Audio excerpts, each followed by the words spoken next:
Assalamualaikum, salam literasi. Butuh buku pada kesempatan kali ini. Saya membuat konten ini persis di tanggal 1 Juni 2024. Bertepatan dengan Hari Pancasila. Hari lahirnya Pancasila. Karena itu, izinkan kesempatan kali ini ada beberapa buku di depan saya, tapi tema besarnya Pancasila. Bagaimana Pancasila, dasar negara kita ini, merupakan irisan pertemuan dari beberapa nilai yang berkelindan di saat pendirian negara, merupakan jembatan penghubung antara beberapa warna, juga titik pertemuan, ya, titik pertemuan banyak aliran pemikiran para tokoh bangsa kita saat itu, ya, dan akhirnya dikumpulkan dalam 5 sila itu. Dan mengapa Pancasila dirayakannya di tanggal 1 Juni? Karena ini saya akhirnya mencoba ingin kembali di titik itu. Wah, 1 Juni itu ada apa, ya? Saya nyari beberapa buku, tapi paling enak kayaknya baca bukunya Bung Hatta, ya. Ini kan autobiografinya Bung Hatta. Di buku yang ketiga, kan ada 3 buku. Untukku Negeriku ini terdiri dari 3 buku. Ini di buku yang ketiga, judulnya Menuju Gerbang Kemerdekaan. Ini kronologis, kan urutannya secara kronologis, ya. Buku 1 itu zamannya Bung Hatta masih di Bukit Tinggi lahir. Buku 2 saat dia dalam pembuangan, dibuang oleh Belanda. Nah, buku 3 ini saat-saat menjelang kemerdekaan sampai dengan perjanjian-perjanjian, ya, Lingkar Jatim, Jabundar dan teman-temannya. Nah, di buku 3 inilah ada cerita di tanggal itu, 1 Juni. 1 Juni itu apa yang terjadi? Adalah saat panitia persiapan kemerdekaan berkumpul dan waktu itu belum jadi presiden, ya. Insinyur Soekarno, ya, membawakan pidatonya, ya, diketuai oleh Rajiman Wijaya Diningrat, ya. Ini hari keempat saat sidang PPUPKI, betul, ya, PPKI, betul. Sidang PPKI itu ini hari yang keempat. Soekarno menyampaikan secara panjang lebar pidatonya, ya, lamanya hampir 1 jam. Dan pokok bahasanya adalah Pancasila, 5 dasar, ya. Di saat itu yang disampaikan di dalam pidato Soekarno itu 5 itu adalah kebangsaan Indonesia yang pertama, kedua internasionalisme atau humanisme, kemanusiaan, kemudian ke demokrasi, ya, demokrasi, dan yang ketiga keadilan sosial, dan yang keempat, ya. Nah, kelima adalah ketuhanan yang Maha Esa.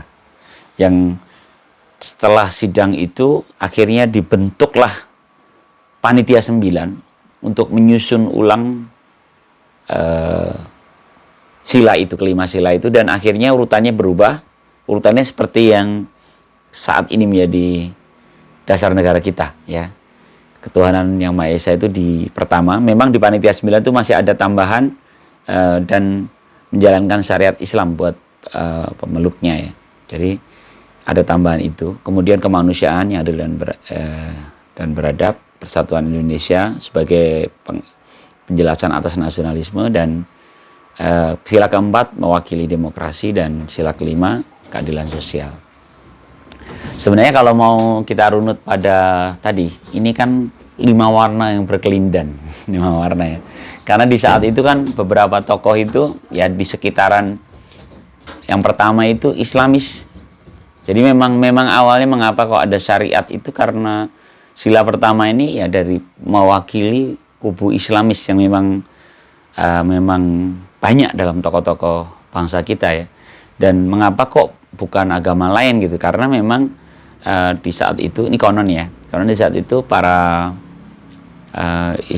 Islamis ini meyakini bahwa Islam itu bukan sekedar agama, melainkan penataan hidup, sehingga dia masuk dalam kesemuanya gitu. Bahkan kan bila perlu bisa mendirikan negara Islam gitu kan. Jadi ini Islamis awalnya itu. Sehingga wajar kalau di sila pertamanya itu ada syariat Islam bagi pemeluknya gitu. Kemudian yang kemanusiaan ini memang kubu humanisme, orang-orang dengan aliran humanis yang meyakini bahwa kemanusiaan ini melampaui batas wilayah negara gitu kan. Kemudian yang ketiga itu nasionalisme. Makanya Persatuan Indonesia ini semangat mencintai negeri, nasionalisme. Dan sila keempat itu kerakyatan kan, kerakyatan yang itu adalah demokrasi, jadi demokratis, mewakili orang-orang golongan demokratis. Dan yang kelima adalah sosialis, keadilan sosial bagi seluruh rakyat Indonesia. Ini mewakili sosialis. Jadi sebenarnya ada 5 warna yang berkelindan nyatu. Nah, tentu kalau udah cerita tadi bahwa ini sebenarnya sila pertama tadi mewakili kubu Islamis ya. Dan itu diurutkan oleh panitia 9, dianggap justru sila pertama itu yang kalau bahasa di sini sila pertama, sila ketuhanan itu adalah sila yang mempersatukan keseluruhan gitu. Jadi karena berdasarkan ketuhanan. Kayaknya biar lebih tepat kita akan cerita suasana menjelang setelah kemerdekaan dan menjelang penetapan Pancasila sebagai dasar negara. Yaitu di malam hari tanggal 17 Agustus malam. Ini peristiwanya seru ya. Karena Bung Hatta, ini kebetulan biografinya Bung Hatta ya. Bung Hatta ini didatangi dan ditelepon oleh petinggi Jepang. Dia menyatakan keresahannya dengan teks sila pertama ya, karena keberatan apakah tidak terasakan diskriminasinya gitu. Kalau kata para petinggi Jepang yang menyampaikan itu, dan sebenarnya alasannya sangat masuk akal ya. Jadi Jepang mengingatkan betapa hebatnya penjajah Belanda dengan strategi divide et imperanya. Dia mampu mengadu domba gitu. Menurut pandangan para petinggi Jepang ini, teks sila pertama ini rentan digunakan Belanda, karena Belanda tentu tidak rela kita merdeka, untuk mengadu domba. Ini yang saya baca di bukunya Menuju Gerbang Kemerdekaan ya, karya Muhammad Hatta ini. Disampaikan seperti itu, dan Muhammad Hatta menjawab, bukan begitu ya. Aku mengatakan bahwa ini bukan suatu diskriminasi, sebab penetapan itu hanya mengenai rakyat yang beragama Islam. Jadi kewajiban syariat itu kepada rakyat yang beragama Islam. Waktu merumuskan pembukaan Undang-Undang Dasar, Mr. Maramis, jadi tim 9 itu ada A.A. Maramis di sana ya, yang akhirnya menjadi Menteri Keuangan kita yang pertama ya. A.A. Maramis itu ikut serta dalam panitia 9, dan beliau Kristen ya, dan tidak mempunyai keberatan apa-apa. Dan bahkan di tanggal 22 Juni ia ikut menandatangani ya, makanya disebutnya Piagam Jakarta ya, menandatangani Piagam Jakarta dari tim 9 itu, panitia 9 itu. Lalu Opsir itu mengatakan bahwa ini adalah pendirian dan perasaan pemimpin-pemimpin Protestan dan Katolik.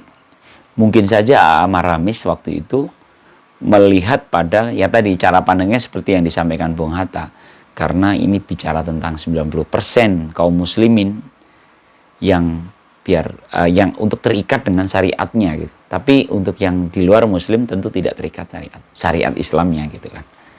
Nah, tapi sekali lagi pertimbangannya saat itu adalah karena khawatir ini menjadi alasan atau cara untuk memecah belah bangsa Indonesia.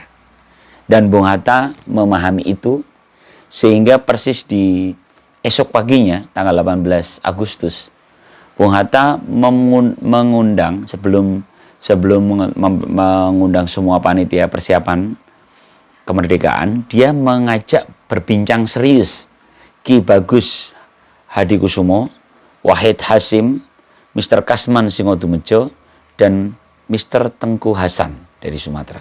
Jadi ada 4 dan berlima bersama Bung Hatta untuk duduk bersama. Kelimanya ini mewakili kubu Islamis ya, untuk menyampaikan keresahan para petinggi Jepang yang menurut Bung Hatta masuk akal gitu. Bener juga nih, bahaya kalau di ini. Sehingga akhirnya disepakati ketuhanan yang Maha Esa.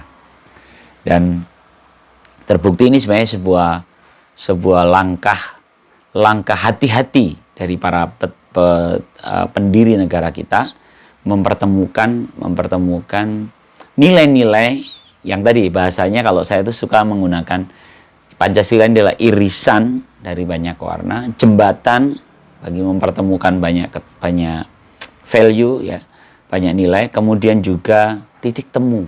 Jadi titik pertemuan, meeting point-nya itu ngumpul di Pancasila. Saya pikir ini yang perlu kita syukuri bersama dan rasanya kayaknya pas deh aku ngomongin beginian di Hari Pancasila. Dan sebenarnya kalau mau ini lagi mundur berbagai, saya baca beberapa buku lagi, ada catatan pinggir ini.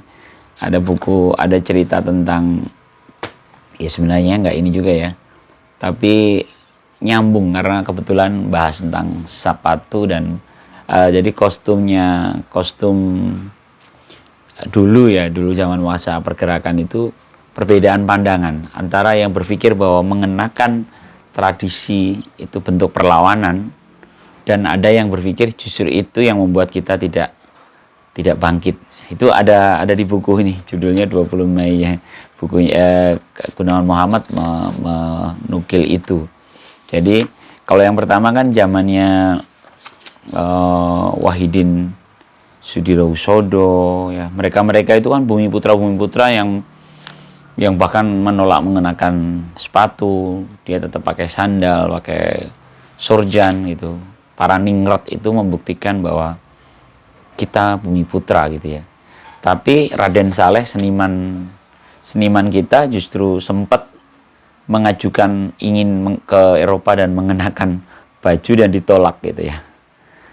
Ditolak oleh Belanda. Jadi ada yang bilang, wah kok Raden Saleh kok malah mau pakai itu gitu ya, mau mengenakan kostum barat gitu ya. Namun ada juga pandangan ini beberapa tulisan bagaimana sebenarnya cara berpikir ide bangsa Jawa tetap Jawa itu adalah justru kita nggak maju. Ini kan menarik ya. Jadi ada pandangan-pandangan yang berbeda terhadap kostum kita, tapi ternyata ya ini sepertinya mirip sama cara pandang terbuka dan tertutupnya kita sampai dengan saat ini kan.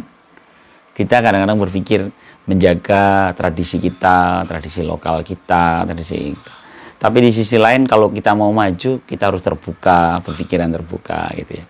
Sehingga saya pikir ini perlu menjadi renungan ya. Kalau Hari Pancasila ini kita perayakan setiap tahun, saya pikir perayaan itu yang paling asik kalau mengevaluasi kembali.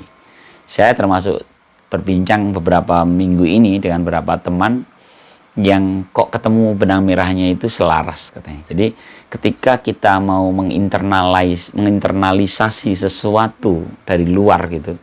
Contoh misalnya ketika kita bicara Pancasila tadi kan berbagai nilai gitu ya.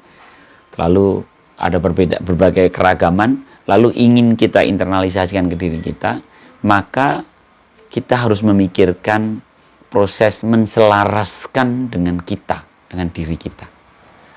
Dan itu yang sebenarnya perlu dipikirkan gitu. Kita tidak bisa dengan cara kasar gitu meletakkan bahwa ini kita ini Pancasila, ya Pancasila harga mati gitu kan. Seolah-olah ini itu sesuatu yang pihak dari luar, kalau ada yang merasa belum bisa menerima Pancasila kan berarti belum selaras kan. Nah, mestinya ini tuh diendapkan. Kita cari titik temunya di dalamnya. Contoh, dalam diri saya pribadi, saya menerima Pancasila dengan sepenuh hati itu dengan cara pandang menangkap atau menyelaraskan Pancasila ya, sebagai dasar hukum. Karena saya Muslim, maka saya meletakkannya justru pada ini, maqasid as-syariah ya. Jadi ketika kita memahami maqasid syariah, bagaimana hukum itu dimaksudkan, itu kan melindungi nyawa, melindungi agama itu sendiri, melindungi harta, melindungi keturunan, ya, melindungi akal sehat. Semuanya itu ada dalam kesepakatan bersama sebagai bangsa. Dan jadi Pancasila ini menjadi masuk akal gitu, sebagai bagian dari bagaimana syariat itu dimaksudkan gitu. Jadi sebenarnya ketika kita punya dasar bernegara, lalu kita gunakan itu dalam bermuamalah gitu, bernegara bersama, melaksanakan hak dan kewajibannya sebagai warga negara, maka sebenarnya itu sudah melaksanakan maqasidus syariah, maksud-maksud dari syariah itu dilaksanakan. Jadi sebenarnya ketika ada penghilangan kalimat syariat, menjalankan syariat bagi pemeluknya di sila pertama itu, tidak serta-merta kewajiban itu hilang dari kita kan, gitu. Karena toh maksud syariah itu sama inheren dengan teks Pancasila itu. Gitu. Kalau saya membuat ini menjadi lebih selaras. Dan bicara tentang keselarasan ini ternyata seru, ya. Nilai apapun kita perlu menselaraskan sehingga kita nyaman dengan apa yang kita sepakati gitu. Nah, kalau nggak nyaman ya hati-hati gitu kan. Misalnya kayak kita kalau dalam fikih itu ada namanya ar-rijal ala syurutihim gitu. Seseorang itu terikat pada syarat-syaratnya gitu. Seorang misalnya menjadi pengusaha, maka dia memiliki syarat-syarat sebagai pengusaha gitu. Bagaimana dia harus amanah, bagaimana dia harus memiliki etika bisnis gitu-gitu kan. Jadi ternyata dalam ketentuan agama pun ada. Jadi kita semua terikat pada syarat-syaratnya. Nah, bagaimana menjalankannya ini yang balik ke selaras tadi. Bagaimana syarat-syarat itu kita pahami dan tubuh kita bersiap. Saya ada potongan ini memang anak sekarang ini jadi mirip-mirip. Kayak udah mulai ketularan anak sekarang. Menangkap penggalan-penggalan dalam talkshow gitu ya. Karina Supeni ya, ini termasuk profesor ini yang saya favorit juga. Ada potongan beliau yang ketika dia mengatakan bagaimana menyiapkan budaya antri, ya ragawi kita harus siap antri gitu. Jadi kita harus melatih tubuh kita untuk siap. Nah sama dengan tadi ya, ketika ada nilai-nilai ditaruh kan, misalnya Pancasila ini kan wilayah-wilayah yang kognisi tadi ya, kayak memahaminya kayak maqasid syariah. Saya menjadi Pancasialis itu ragawi kita harus disiapkan gitu.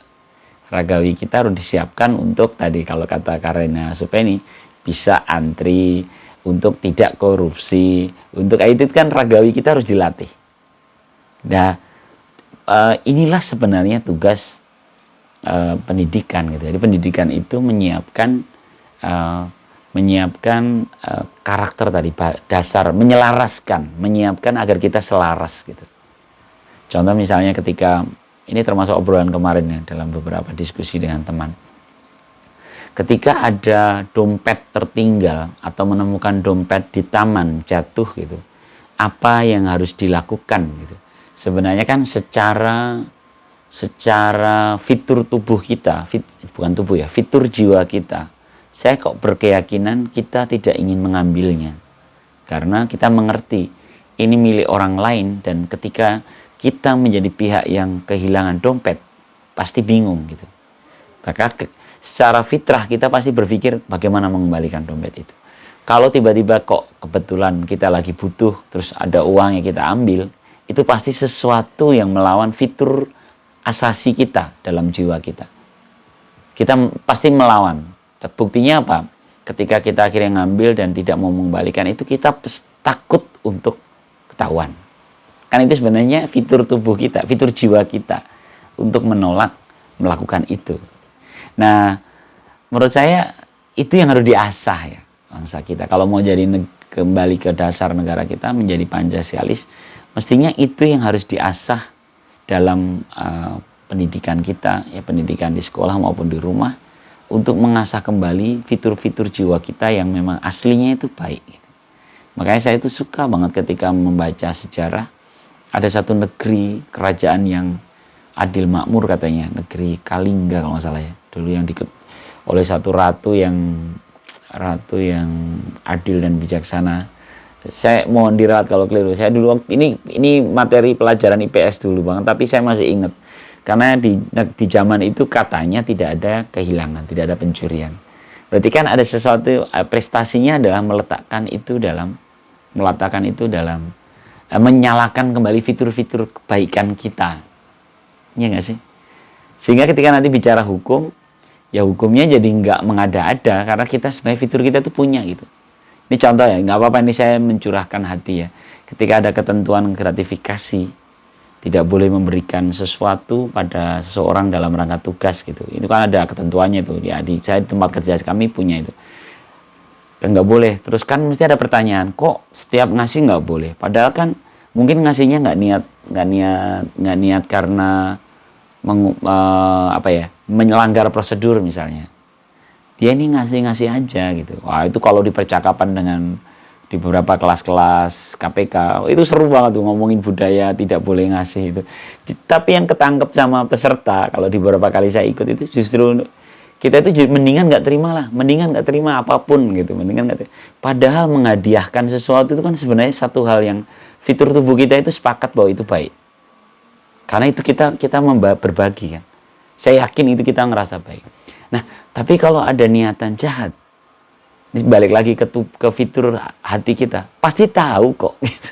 Pasti kita tahu kalau lo ngasih niatnya nggak bener kan. Misalnya seorang guru disambangin oleh seorang wali murid yang karena muridnya anaknya nggak pinter, minta tambahan nilai terus berikan bawaan hadiah gitu. Kan clear ya, si guru pasti tahu, ini pasti ujung-ujungnya itu gitu ya.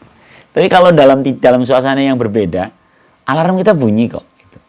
Nah, tapi karena kalau kata teman di orang aturan ya, Mas, nggak bisa gitu mas gitu. Kalau ketentuan tuh harus clear, harus jelas definisinya. Pemberian yang nggak boleh, maka akhirnya disepakati nilainya. Nilainya yang tidak boleh lebih sekian, boleh. Kalau di atas itu harus lapor. Nah, itu. Ya akhirnya oke lah, ketemu kan, karena memang mau nggak mau. Tapi itu kan aturan yang sebenarnya karena kita semakin tidak percaya fitur yang kita punya ini. Semakin lama kita semakin nggak percaya kalau semakin banyak aturan yang semakin detil. Oke, bener ya. Itu mungkin karena bingung mau mengaturnya, akhirnya dibikin tambahan aturan. Tapi menjadi bias. Akhirnya semakin lama kita semakin tumbuh ketidakpercayaan, tumbuh suasana sangka buruk semakin kental gitu ya. Terlebih di kantor itu ada satu tradisi, nggak apa-apa ya, ini jadi curhat. Ada satu ketentuan bagaimana melaporkan kalau ada teman yang melakukan keburukan gitu. Dilaporkan kita bisa dapat reward. Itu kan konyol ya. Konyol, maaf ini ya kalau menjadi kayak curhatan. Tapi menurut saya ini oke lah, saya paham bagaimana aturan itu ditetapkan karena saking rumitnya tadi ya. Tapi sebenarnya ketentuan ini membuat tadi fitur nurani yang aslinya kita itu bisa diasah. Itu semakin pudar karena kita semakin nggak percaya gitu. Bahkan sama teman sendiri nggak percaya karena wah nanti dilaporin. Terus kita tidak melakukan kejahatan pun bukan karena di sini, tapi karena CCTV, karena takut laporan orang, laporan teman. Kebayang nggak sih? Kita sedang sistem kita sedang bergerak memberangus sisi-sisi kemanusiaan kita gitu. Kita menjadi nggak lagi main di sini, tapi mainnya di aturan-aturan yang kaku. Saya jadi teringat Ibnu Khaldun dalam muqaddimahnya ada satu penggalan kalimat yang saya seneng gitu, tak nukil kemana-mana. Kata Ibnu Khaldun, salah satu runtuhnya peradaban salah ditandai dengan banyaknya aturan, karena banyaknya aturan membuktikan semakin ketidakpercayaan antar individu negara itu. Jadi peradaban itu, jadi penghuni peradaban itu semakin nggak percaya satu sama lain, maka nanti banyak aturan. Nah, itu salah satu indikator akan rubuhnya peradaban itu. Serem kan? Tapi ini sharing aja yang mungkin keresahan saya. Kalau terlalu banyak ketentuan yang kita buat karena saking nggak percayanya, terus kita buat dan semakin lama kita juga nggak dapet feel-nya nggak dapet. Seperti dulu saya hadir dalam satu kelas parenting di sekolah anak saya, kami diajarkan bagaimana mengawasi jejak digital anak, bagaimana menghack gitu ya, menghack akun anak sehingga kita tahu anak itu membuka apa. Alarm saya berbunyi, alarm kok kayaknya nggak gitu deh caranya gitu. Karena ketika saya menggunakan itu, maka sebenarnya saya sedang tidak percaya dengan anak saya. Ya nggak sih? Kenapa nggak? Ya udah buka-bukaan aja lah sama anak, sharing. Lo mau ngapain? Ceritakan hal-hal yang memang tidak dengan mengawasi seperti itu. Ya nggak sih? Nggak tahu ya ini. Ini ikhtiar saya waktu itu, saya menerima aja sesi itu tapi tidak menggunakan tutorial dari uh, sistem yang ditawarkan itu untuk mengawasi anak, karena menurut saya nggak perlu karena justru kalau anak tahu kita ngawasin dengan cara itu, ada bangunan kepercayaan yang rubuh dan itu berat, itu rumit, membangunnya rumitnya. Mungkin sama lah dengan di kantor, mungkin dengan ketika ada satu hal-hal yang membuat kita tidak mempercayai pola dengan atasan bawahan atau mungkin rekan bisnis gitu. Trust itu akhirnya rubuh. Begitu juga negara dengan rakyatnya. Ketika kita tidak concern terhadap membangun kepercayaan itu dan itu sudah rubuh, digantikan dengan akun-akun dengan hal-hal yang kaku, ketentuan-ketentuan yang dibanyak-banyakin malah justru ribet. Akhirnya orang sibuk menyiasati aturan. Begitu juga di dunia pendidikan ya, ketika Mas Menteri menolak ujian nasional gitu kan, akhirnya jadinya itu ukuran, karena ujian nasional itu ukuran kan. Saya berprasangka baik waktu itu, ini maksudnya agar tidak terjebak pada ukuran.